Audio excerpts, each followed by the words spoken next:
नमस्कार, जय हिंद दोस्तों। स्वागत है आप सभी लोगों का एसएससी लैब पर। मैं सुशांत कुमार हाजिर हूं एक चर्चा के साथ, एक ऐसी चर्चा जिसके लिए हम लोग बेसब्री से इंतजार कर रहे थे। 22 अप्रैल को जो पहलगाम में हुआ, उसके बाद हर भारतीय की ये निगाह थी कि बदला कब लिया जाएगा। लोग ये सोच रहे थे कि सरकार इतना डिले क्यों कर रही है, और मतलब दिमाग में आता था कि बदला होगा कब, क्यों सरकार बदला नहीं ले रही है। रोज ट्वीट, फेसबुक, व्हाट्सएप सब पर कहीं ना कुछ चल रहा था।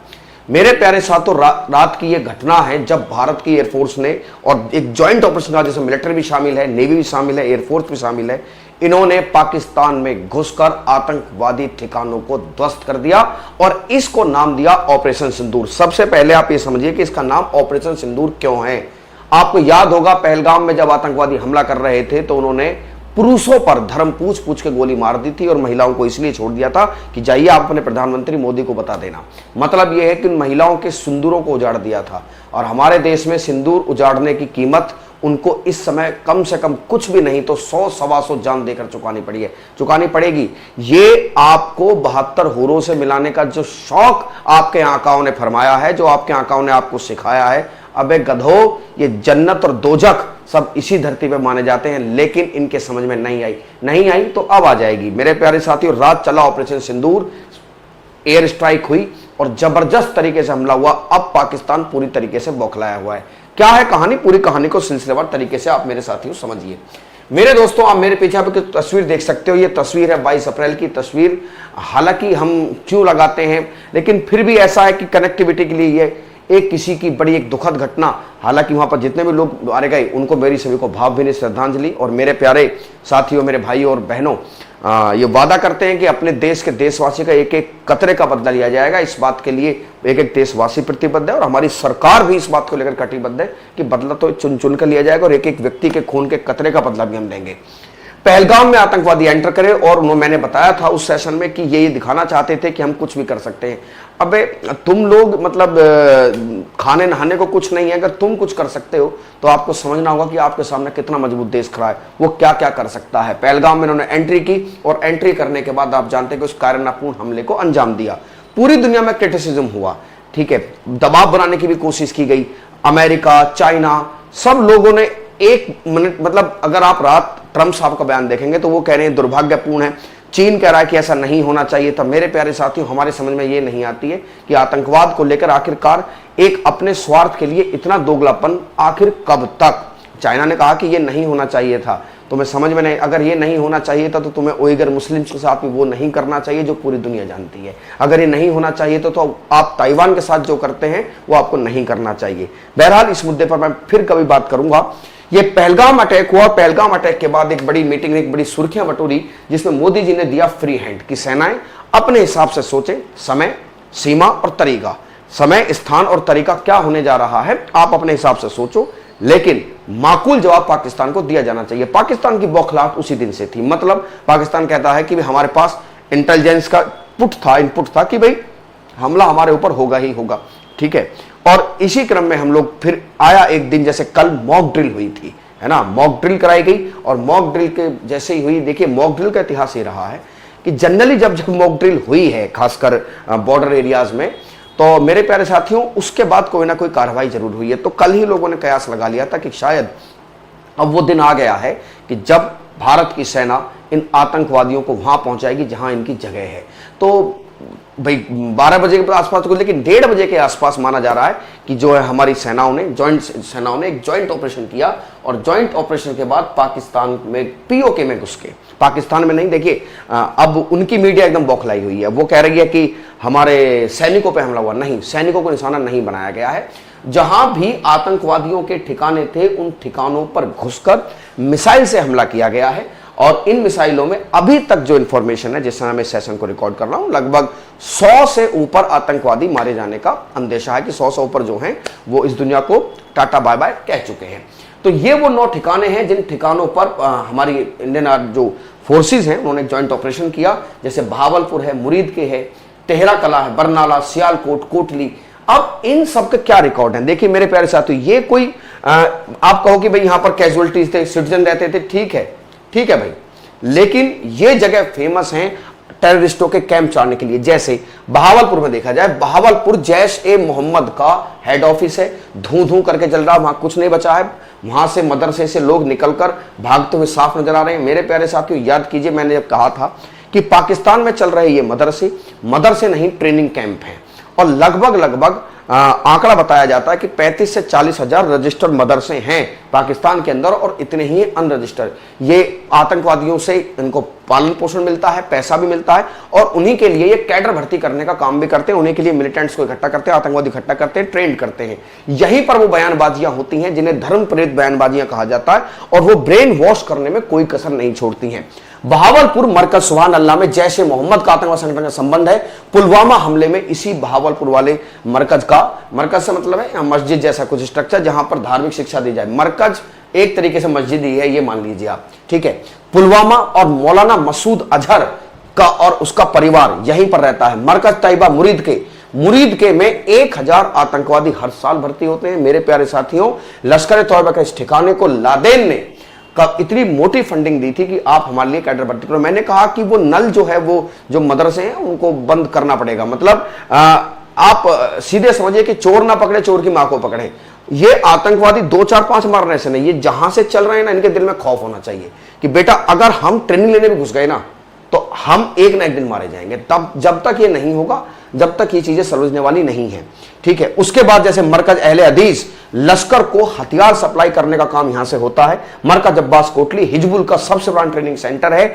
ये सब या तो शवाई नाला कैंप मुजफ्फराबाद, मेरे प्यारे साथियों कसाब यही ट्रेंड हुआ था। ये सब वो जगह हैं जहां पर एयर स्ट्राइक हुई है, और इन एयर स्ट्राइक में मेरे प्यारे साथियों ये कोई मतलब बहुत अच्छी जगह नहीं है। यहां पर या तो लॉन्चिंग पैड्स हैं या यहां पर ट्रेनिंग होती है, जैसा कि आपको विवरण से स्पष्ट है कि या तो यहां ट्रेनिंग होती है, यहां पर भर्ती होती है आतंकवादियों के, हथियार सप्लाई होते हैं, और आतंकवादी यहीं पर जो सरगना है वो यहीं पर धर्म के नाम पर इन लोगों को बरग लाने का काम करते हैं। और ये बेवकूफ पता नहीं दिमाग के फितूर लेकर घुस आते हैं और फिर यहां मारे जाते हैं, और फिर विश्वास करिए इनके घर वाले तक इनकी डेड बॉडी लेने से मना करते। पाकिस्तान तो लेता ही नहीं, वो कहता कि हमारा क्या मतलब, हमारे आतंकवादी थे ही नहीं।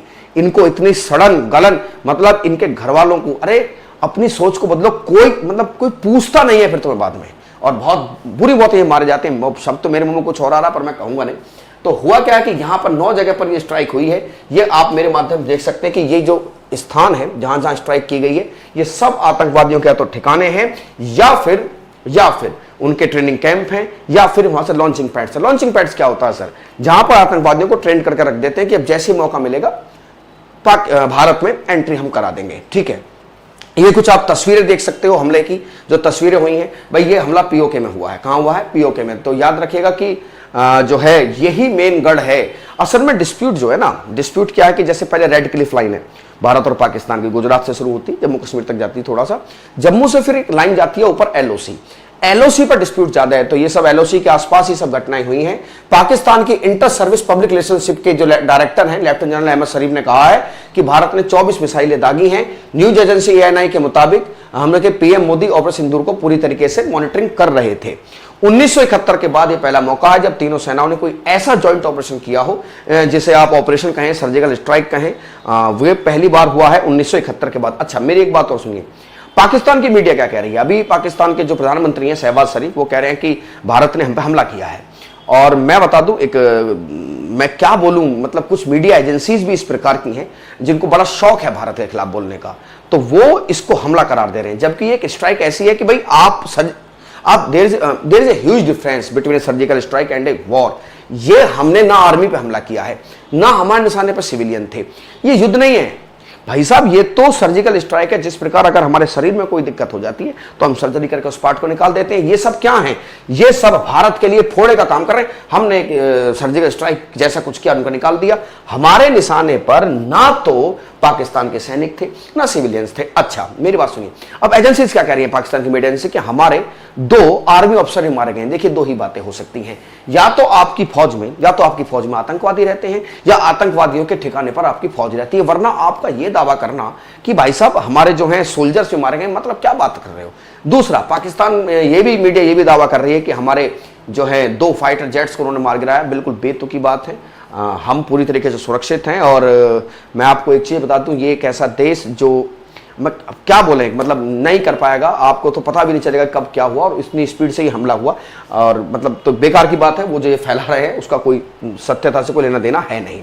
अब आइए साहब, हमने क्या किया, हमने जिन मिसाइलों को इसमें इस्तेमाल किया है, अब मिसाइल दिखाता हुआ एक शख्स आपको दिख रहा है। अब तो पाकिस्तान की मीडिया भी कह रही है कि जो है 24 मिसाइलें जो हैं भारत ने हम पे दागी हैं। इनमें एक मिसाइल है ऑपरेशन सिंदूर में, सब जो मिसाइल है इसका नाम है स्कैल्प। मेरे प्यारे साथियों, ये वही स्क्रैप मिसाइल है। अगर कभी आप जानते होंगे तो चूंकि यूक्रेन को जो यूरोपीय देश मदद दे रहे हैं, ब्रिटेन से एक मिसाइल मिलती है storm shadow. Storm shadow missile का ही एक रूप है। स्कैल्प मिसाइल एक लंबी दूरी की मिसाइल है। यह मिसाइल अंदर तक जाकर हमला कर सकती है और लंबी दूरी तक भी हमला कर सकती है। इसमें जीपीएस और नेविगेशन सिस्टम पर यह काम करती है। इसमें एक सिस्टम लगा है जिसे ब्रोच कहते हैं, bomb royal ordnance augmented charge. ये अंदर तक घुसती है, टारगेट को पकड़ती है, अंदर तक घुसेगी, ब्लास्ट। ठीक है। दूसरी मिसाइल जिसको हमने इस्तेमाल किया है वो मिसाइल है hammer, highly agile modular munition extended range. France की जो है सैफरन कंपनी ने बनाई है, और मेरे प्यारे साथियों इसको भी राफेल के माध्यम से दागा जा सकता है। ठीक है। ये हैं भाई, पहले तो जय हिंद हमारी सभी तीनों सेनाओं को। देखिए, भारत ना भारत के व्यक्ति, हम किसी भी खून खराबे का समर्थन करते नहीं है, लेकिन हम उस लेवल तक अहिंसा का पालन करते हैं जिस लेवल तक हम कायर ना कहलाएं। अगर हमने अपने लोगों का बदला नहीं लेंगे हम, तो फिर हम कायर कहलाएंगे, और हमें मरना मंजूर होगा। कायर कहलाना हमारे यहाँ बिल्कुल भी मंजूर नहीं है। ये हमारी परंपरा रही है, और ना जानते हो तो हमारा इतिहास उठाकर देख लीजिए। हम अहिंसा को बहुत स्ट्रांगली मानते हैं, लेकिन उस लेवल पर तो बिल्कुल नहीं मानेंगे जब लोग हमें कायर कहने लगे। अब प्रश्न ये उठता है कि सर अभी वर्तमान की क्या स्थिति है। देखिए, अभी तो प्रेस ब्रीफ आनी भी बाकी है, और एक्चुअल कैजुअलिटीज उनके यहाँ क्या हुई है वो पता चलेगा। हाँ, ये बात पक्की है कि पाकिस्तान जो है इसको लेकर जवाबी कार्रवाई तो वो करेगा, क्योंकि अब जवाबी कार्रवाई दिल तो धक धक कर रहा है, लेकिन इज्जत का भी सवाल है। इज्जत का फलूदा हो चुका है। मतलब यार, तो अब हम क्या बोलें, हो तो हो जाए, क्योंकि तुम लोगों अपनी इज्जत का अगर तुम्हें इतना ख्याल है तो मतलब आपकी इज्जत ना किसी की जान से बढ़ के नहीं है। ऐसा तो एक कॉमन आदमी भी समझता है कि भाई साहब किसी की जान से बढ़ के किसी की इज्जत नहीं होती।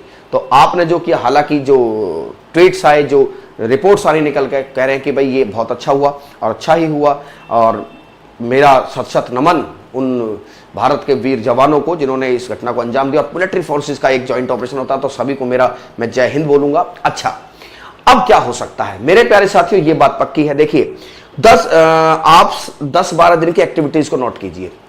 लगातार बॉर्डर पर एलओसी पर सीज फायर हो रहा था। मतलब आप ये समझ लीजिए कि जिस दिन से ये घटना हुई है एलओसी पर शांति थी नहीं, पहली बात। दूसरी बात ये कि एलओसी पर भी कुछ जैसे बंकर भारतीय सेना ने बनाए हुए हैं, वो अपने लिए हैं, कुछ सिविलियंस के लिए भी हैं, क्योंकि मान लो इमरजेंसी हो जाए तो बंकर्स को सर्वे किया जा रहा था, बंकर्स को जो है पूरा निरीक्षण किया जा रहा था, बंकर्स की ट्रेनिंग भी वहां दी जा रही थी। ठीक है। तीसरा, ये बात पक्की है कि पाकिस्तान कुछ ना कुछ वापसी गड़बड़ करेगा जरूर। हमारे पास जो एयर डिफेंस सिस्टम है, एयर डिफेंस सिस्टम क्या होता है? एयर डिफेंस सिस्टम एक पूरी तरीके का एक सिस्टम है। मान लीजिए आपके यहाँ हवाई जहाज एंट्री कर रहा है, तो एयर डिफेंस सिस्टम में लगे रडार उसको कैप्चर करेंगे और यहाँ से मिसाइल इस तरीके से छोड़ेंगे कि वो आपके हवाई जहाज को अंदर ही अंदर फोड़ देगा। हमारे पास जो एयर डिफेंस सिस्टम है उसकी जो रेंज है वो 400 किलोमीटर तक है। तो हम सक्षम हैं। अगर पाकिस्तान के पास ऐसा कुछ है नहीं, बात तो सही है, होगा ही कहाँ से जब उसके लिए पैसे चाहिए, पैसे वैसे होंगे नहीं तो आतंकवाद को एक्सपोर्ट करो, है ना। कुछ एक्सपोर्ट करते तो पैसा कमाते, आतंकवाद को कौन खरीदता, कौन है, जबरदस्ती भेजना पड़ता है। तो हमने अपने एयर डिफेंस सिस्टम को पूरी तरीके से एक्टिव कर दिया है। मेरे प्यारे साथियों, ये दिन आज का बड़ा खास रहने वाला, क्योंकि अभी तक तो यही बातें हैं। आगे अब धीरे धीरे जैसे जैसे चीजें निकल कर आती रहेंगी, मैं आपके सामने हाजिर होता रहूंगा और इन चीजों को बताता रहूंगा। और आप जानना चाहते हैं कि भाई देश दुनिया में क्या चल रहा है, किस तरीके से जियोपॉलिटिक्स जो है घूमती है, तो आप चैनल को अभी सब्सक्राइब कर लीजिए। मैं रोज आपके साथ ऐसे सेशन लेकर आता हूं। और मेरे प्यारे साथियों, ऑपरेशन सिंदूर, सभी लोग कमेंट सेक्शन में भारत माता की जय लिखना नहीं भूलेंगे। अलविदा।